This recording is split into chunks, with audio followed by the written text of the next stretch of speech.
안녕하세요. 저는 올해 34살 된 여자입니다. 결혼 생활 1년을 넘기고 결국 이혼을 하기로 결심을 했어요. 남편은 같은 직장에서 만났습니다.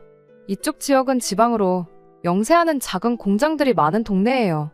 젊은 사람들도 많이 없는 동네에서 한 직장에서 같은 또래로 만난 미혼의 두 남녀였다 보니 금방 가깝게 지내게 되었습니다.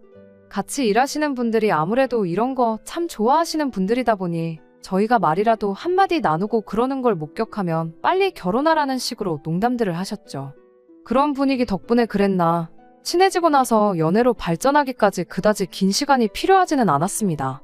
연애할 때는 물론이고 연애를 시작하기 전부터 결혼 자체에는 큰 욕심이 없었어요. 그건 당시 남편도 마찬가지였죠. 그런데 동병상련이라고 해야 할까요? 두 사람이 처한 상황이 너무나도 많이 비슷했었어서 그랬나 생각이 달라지기 시작했죠. 그러다 결국 연애 1년 반이 넘어가면서 본격적으로 저희 둘 사이에 결혼 이야기가 나오게 되었습니다. 연애 1년 반 하는 동안 공과 사는 구분하자고 일터에서는 최대한 말 한마디 나누지 않았지만 점심시간에 식사는 무조건 같이 했었으니 매일같이 시간을 보내는 거나 다름없었죠.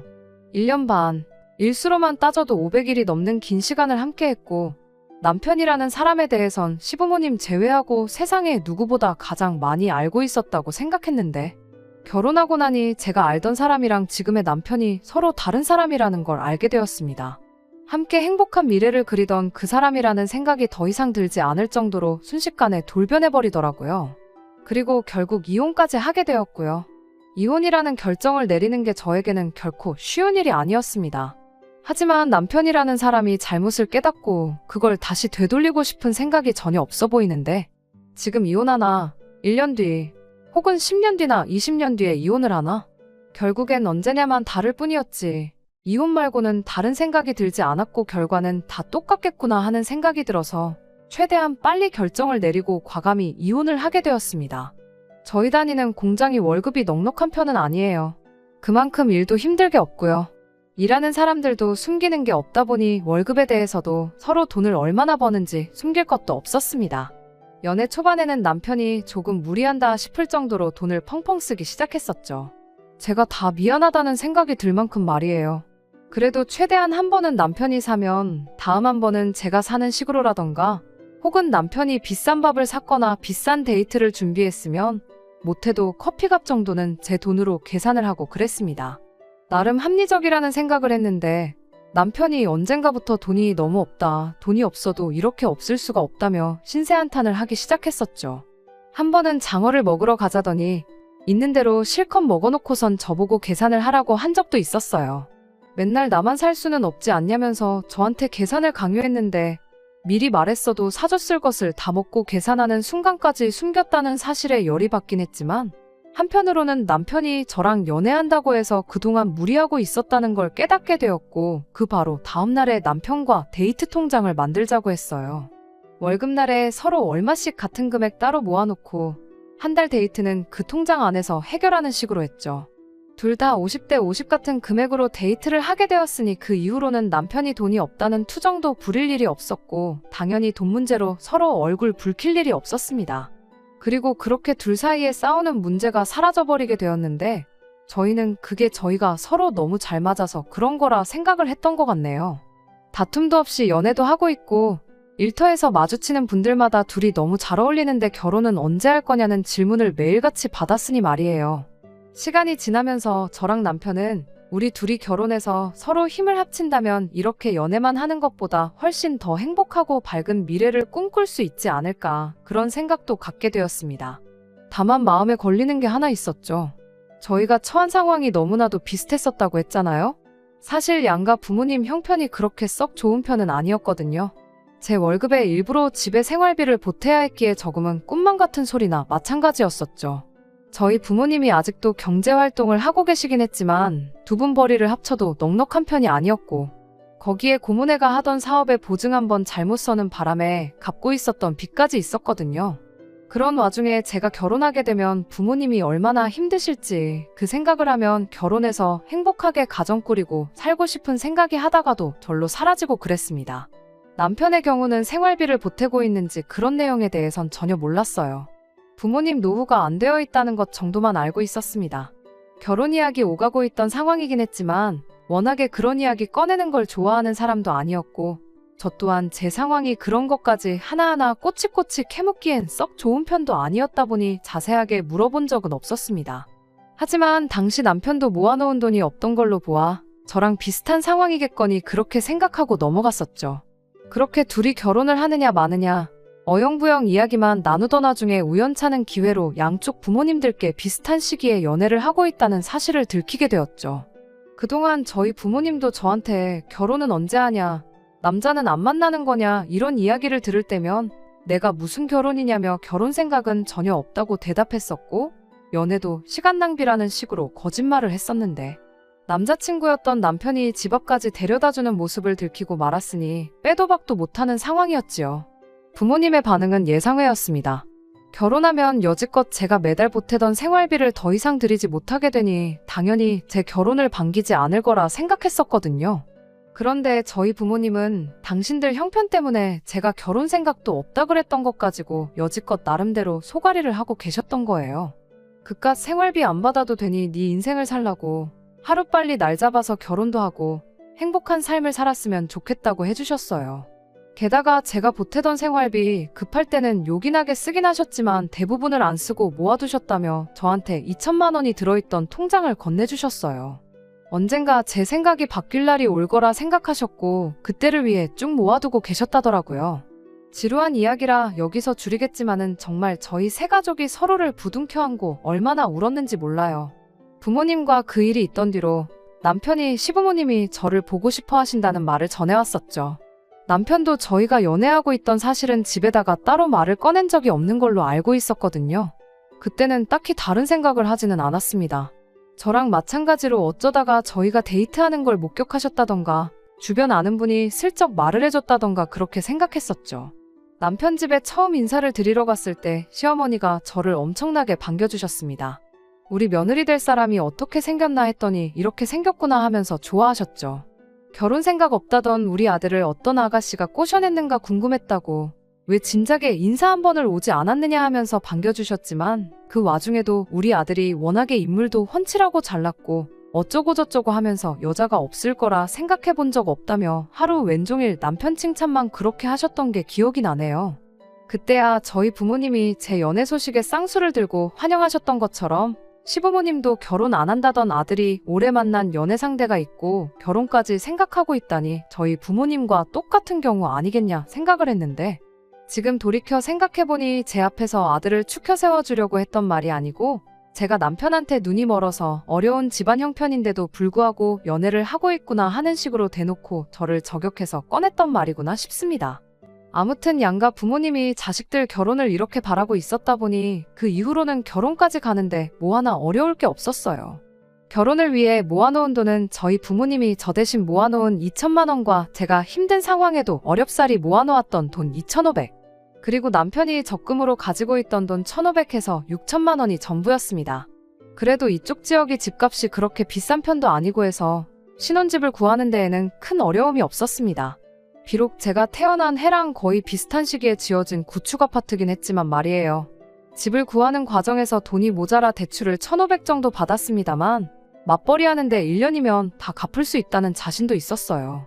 대출도 능력이라고들 하지만 저희 집이 빚 갚느라 아직도 고생하는 걸 보면 얼마나 된다고 그 빚을 질질 끌고 있을 생각도 없었고 당장 허리띠 졸라매서라도 1년 내로 갚는 걸 목표로 삼았습니다. 신혼살림 같은 건 당장 필요한 것들을 제외하면 돈 모이는 대로 하나씩 천천히 장만하기로 했고요. 결혼식은 단촐하게 열었습니다. 비용을 아끼고자 하는 목적도 있었고 양가 친척분들 제외하면 하객들이 대부분 직장에서 같이 일하는 사람들이었던지라 많이 겹치기도 했었거든요. 친구들도 다 서울이며 대도시로 떠난 지 오래라 결혼식에 올 수 있는 친구들도 거의 없었기도 하고요. 감동적이었던 건 같이 근무하면서 좋게 지내왔던 언니들, 어머님들이 다 같이 십시일반해서 축의금을 엄청 많이 해주셨어요. 저랑 남편 두 사람한테 축의금을 주는 거니 많이 한 게 절대 아니라고 하긴 했지만 저희를 챙겨주는 게 눈에 보일 정도였어요. 거기에 저희가 신혼살림은 하나둘씩 맞춰나갈 거라고 했던 말을 듣고는 집에서 안 쓰는 것들도 잔뜩 가져다 주셨고 직장 동료분의 남편 되시는 분이 도배장판을 하신다고 해서 그것도 정말 인건비만 받고 그냥 해주시기까지 했습니다. 신혼집에 이런저런 살림들이 들어오니 제법 사람 사는 집 같더라고요. 사실 집에 침대랑 냉장고 하나만 두고 어떻게 살아야 했는데 TV며 소파까지 들어와 있으니 느낌부터가 다르더라고요. 아무튼 그렇게 여러 사람의 축복 속에 저희는 결혼식을 올리게 되었습니다. 정말 남부러울 것 없이 행복하게 잘 살고 싶은 생각밖에 없었고 남편과 함께라면 그렇게 될 거라 믿어 의심치 않았습니다. 실제로 결혼하고 반년 정도는 연애할 때랑 마찬가지로 다툼 한 번 없이 잘 지냈어요. 계란 후라이 몇 개에서 참기름에 밥을 비벼 먹어도 연애할 때 먹었던 파스타 같은 음식들보다 훨씬 맛있을 정도로 좋았어요. 그 신혼의 행복을 느끼던 반년만큼 또 시간이 지나니 그때의 행복이 거짓말처럼 느껴질 만큼 힘든 시간의 연속이었습니다. 결혼 후 맞는 천명절이었어요. 그래도 명색이 천명절인데 빈손으로 갈 수 없으니 집에서 명절 음식도 좀 넉넉하게 하고 더불어 시부모님 드릴 용돈도 챙겨서 시댁으로 출발했지요. 어떻게 보면 결혼하고 처음 드리는 용돈이나 마찬가지였어요. 첫 명절이 있기 전에 어버이날이 있긴 했는데 용돈은 됐고 맛있는 거나 먹으러 가자고 하셔서 지역에서 유명한 한우 소갈비집에 다녀왔었거든요. 준비했던 용돈보다 더 큰 돈을 써버리는 바람에 어찌저찌 계산만 하고 용돈은 따로 챙겨드리질 못했었습니다. 아침 일찍 가서 제가 해가지고 간 음식으로 식사를 하고 시간 보내다가 저녁 때쯤 돼서 친정으로 향할 생각이었어요. 친정 가서 저녁 먹고 집으로 돌아올 계획이었고 출발하면서 그때 얼마 안 되지만 용돈을 준비했다고 시부모님께 전달해드렸거든요. 그리고 나서 출발하기 위해 짐 챙기고 현관 앞에서 신발을 신고 있는데 시어머니가 잔뜩 짜증이 난 표정으로 저를 불러 세우시더군요. 가기 전에 할 이야기가 있다며 다시 안으로 들어와 보라고 하시더니 용돈 액수가 이게 뭐냐면서 잔소리를 시작했습니다. 어디 집 누구네 며느리는 명절 때 용돈을 얼마나 준다더라. 해외여행을 보내줬다더라. 무슨 날이면 날마다 기본으로 100만 원씩은 준다더라 하면서 대놓고 제가 준비한 용돈이 액수가 너무 적은 거 아니냐 따지더라고요. 아버님 20, 어머님 20 해서 40만 원. 솔직히 저도 애매하고 적은 액수라는 거 인정해요. 하지만 그렇다고 해서 제가 친정부모님 용돈이라고 돈을 더 챙겼던 것도 아니고 저희 형편이 형편이었던 만큼 나름 저희가 드릴 수 있던 최대한의 금액을 드렸던 거였거든요. 갚고 있는 대출도 있고 살림살이 다 장만하긴 했지만 솔직히 쓰던 거 받아온 게 대부분이라 바꿔야 할 것들도 많았기도 했고요. 당장 자동차도 없어서 장이라도 보러 갈라 치면 가장 가까운 마트가 걸어서 30분 거리에 있어서 그런 것들도 고역이던 상황이었거든요. 어버이날 때 친정부모님께도 시부모님께 드리려던 금액과 똑같이 10만 원 준비했었는데 저희 부모님은 그 돈도 저희 맛있는 거 사 먹으라고 돌려주셨었어요. 비교하고 싶지는 않았지만 시어머니가 먼저 다른 집 며느리 이야기를 꺼냈으니 그런 생각이 안 날래야 안 날 수가 없었죠. 그런데 남편은 거기서 한술 더 떠서 친정부모님 드리기로 했던 용돈을 시부모님께 드리라고 하더라고요. 한다는 소리가 어버이날 때도 우리가 드렸던 돈 돌려주시지 않았냐며 이번에도 다시 돌려주실 게 뻔하니까 그 돈을 일단 드리라고 하는 겁니다. 잔소리가 듣기 싫어서라도 드리려면 드렸겠지만 절대 그러고 싶지는 않아서 저도 막 나갔어요.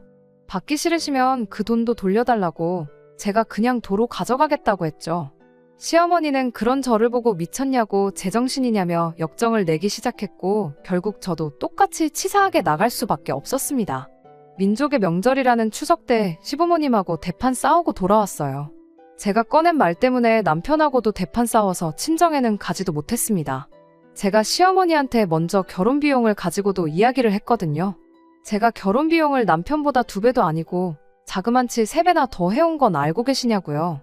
남자가 집 사오고 여자가 혼수 채우는 게 아무리 옛말이라지만 반반 결혼도 못했는데 저희가 어떻게든 부모님 부담 안 드리고 잘 살아보겠다 발버둥 치는데 그게 그렇게 서운하셨냐고 저도 똑같이 서운하다고 한마디 했거든요. 그 덕에 집안 분위기가 아주 초토화가 됐고 남편도 너 우리 부모님을 그렇게 생각하고 있었느냐며 저한테 서운한 기색을 숨기지 않았습니다. 그렇게 남편하고도 한동안 냉전 상태로 말도 안 하고 지냈죠. 그렇게 싸웠는데도 풀리긴 풀리더라고요. 서로 내가 잘못했네, 내가 너무했네 하면서 사과를 한 건 아니에요. 여전히 시부모님은 저한테 열이 받을 대로 받아서 연락도 안 하던 상황이 돼버리고 말았지만 그렇다고 저희끼리도 말 안 하고 지낼 수는 없었으니 어물쩡 화해를 하게 되었습니다. 차라리 남편과 풀었을 때 확실히 짚고 넘어갔어야 했을까요? 결국 이게 빌미가 되어 이혼까지 하게 된 게 아닌가 하는 생각이 들기도 합니다. 시댁과 연을 끊다시피 했지만 그건 단지 시어머니와 저 둘 사이의 문제였지. 남편과 시어머니는 계속해서 연락을 하고 있던 상황이었지요. 제가 시어머니와 그렇게 되었다고 남편도 덩달아 연을 끊고 살게 할 생각은 추호도 없었어요.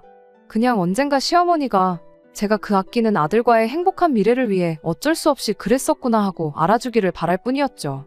그리고 제가 결혼할 당시에 신혼집 구한다고 대출받으며 맹세한 대로 결혼 1년 만에 얼마 안 되는 돈이긴 했지만 그때 받은 대출금을 다 갚아버리게 되었어요.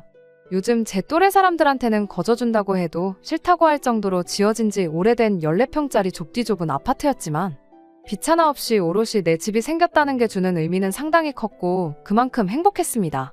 남편한테도 이제 이 집에 살면서 열심히 돈 모아서 먼저 자동차부터 사고 그 이후에는 남들한테 자랑할 만큼 괜찮은 아파트 구해서 이사 나가자 앞으로의 계획도 이야기했어요. 정말 그 이야기를 꺼낼 때만 해도 남편과 평생 행복할 미래만을 꿈꾸며 살고 있었는데 그 이야기 꺼낸 지 얼마 안 있어서 남편이 말도 안 되는 요구를 해왔습니다.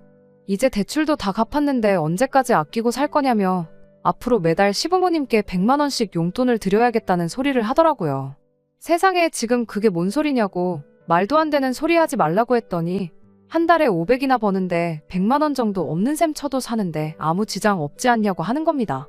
대출 갚을 때 매달 그 정도씩 나갔거든요. 남편이 한다는 소리가 원래도 그 돈 없이 산 거나 마찬가지 아니었냐고 하는데 제가 다 어이가 없더라고요. 500이나 버는 게 아니고 우리 맞벌이에서 고작 500을 벌고 있는 거 모르냐고 한마디 해줬어요. 그리고 그 돈이 당신 혼자 버는 것도 아닌데 왜 그걸 시댁에다만 주자는 소리를 하느냐 따졌죠. 제 말에 남편은 어차피 장인 장모님은 돈 줘도 안 받으시지 않냐며 시어머니랑 용돈 가지고 싸울 때 했던 말을 그대로 똑같이 하는 겁니다. 또 한다는 소리가 너 평생 우리 부모님 안 보고 살 생각이냐며? 그 돈 들이면 어머니도 어디 가서 며느리가 매달 돈 100만 원씩 준다고 자랑하고 다닐 수 있을 테고 설날에도 안 찾아갔던 거는 물론이고 여태까지 제가 못했던 거 전부 다 용서해 주실 거다 하더라고요.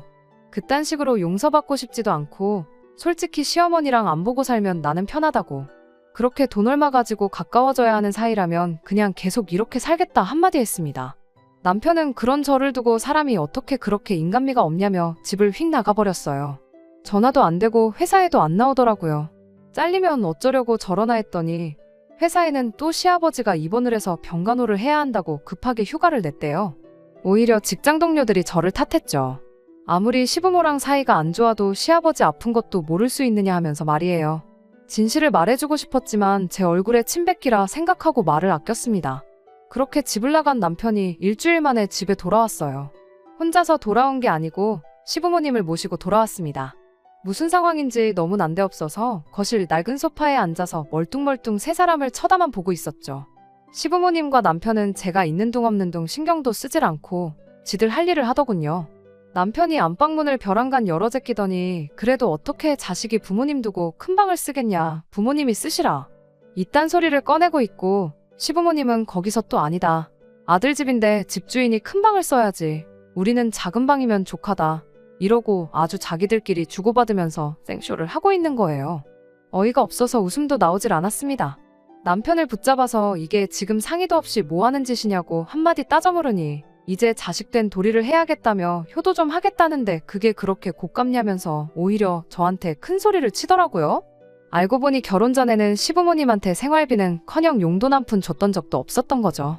저희 부모님이 일부 돌려주시긴 했지만 어려운 상황에 저도 죽자 살자 모은 돈이 4,500이나 됐는데 시부모님한테 따로 생활비나 용돈을 드렸던 것도 아니면서 뭘 했다고 꼴랑 1,500만 원 들고 와놓고 이제서야 왜 자식된 도리를 한다고 하느냐 따질래다가 그냥 그러라고 했어요. 안방을 시부모님한테 드리든 작은 방을 드리든 용돈을 주던 전 재산을 가져다 바치던 자식 노릇 실컷 하라고요. 얼마 되도 않는 벌이로 시댁에 죄다 퍼주려는 남편도 이해가 가질 않았지만 14평짜리 다 쓰러져가는 아파트에 싸워서 영까지 끈타시피 한 며느리랑 한 집에 살겠다고 찾아온 시부모도 솔직히 제정신으로 보이지는 않았거든요. 저는 이 말도 안 되는 장단에 같이 장구고 부기고 쳐줄 자신이 없다고 아무래도 우리 결혼 생활은 여기까지인 것 같다고 이혼하자고 말을 꺼냈습니다. 내가 가져온 돈 4,500에 대출금은 같이 갚았으니까 500만 원으로 싸게 쳐주겠다 하고 합쳐서 5천만 원 준비해 놓으라 했어요. 그 돈만 돌려받으면 어머님한테 매달 100만 원을 주든 1,000만 원을 주든 나는 상관 안 한다고 했죠. 내 짐 챙겨서 나가는 길에 시어머니한테는 아들이 끝내 부모님 끔찍히 챙기는 효자가 되었다고 기분 참 좋으시겠다고 한마디 빈정거리고 저는 싸놓은 짐 들고 친정으로 향했어요.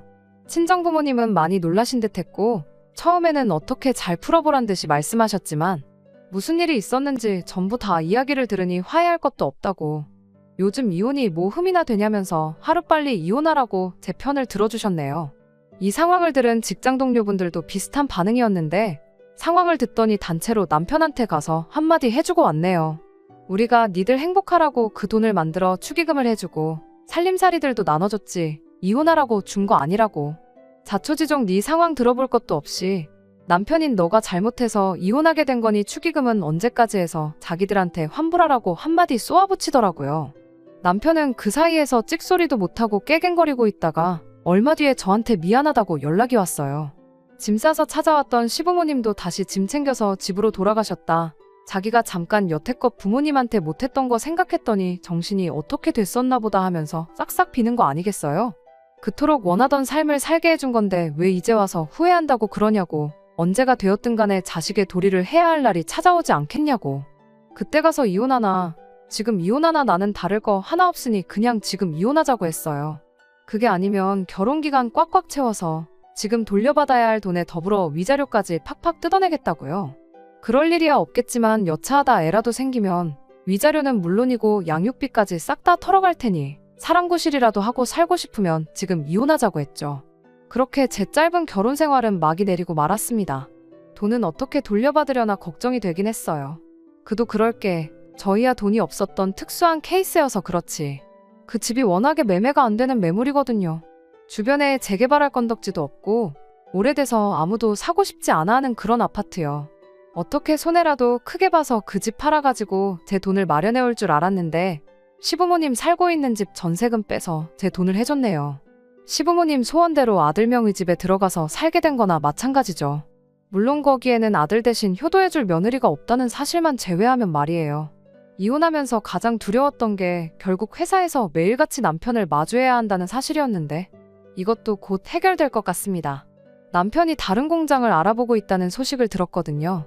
아프지도 않은 아버님 핑계로 장기 휴가를 냈던 것부터 시작해서 저랑 있었던 일까지 아주 회사에서 사람 다시 봤다고 인망이 뚝 떨어져 버리고 말았거든요.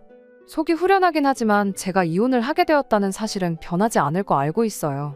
그래도 다시 한번 열심히 행복해지려고 노력해볼 계획입니다. 적어도 말도 안 되는 효도에 눈이 멀어서 모든 걸 잃고 저까지 잃어버린 어리석은 남편보다는 더 행복하기 위해서라도 말이에요. 끝까지 들어주셔서 감사합니다. 오늘의 사연은 여기까지입니다. 구독과 좋아요, 알람 설정 부탁드리고 더 좋은 사연으로 다시 찾아뵙겠습니다. 감사합니다.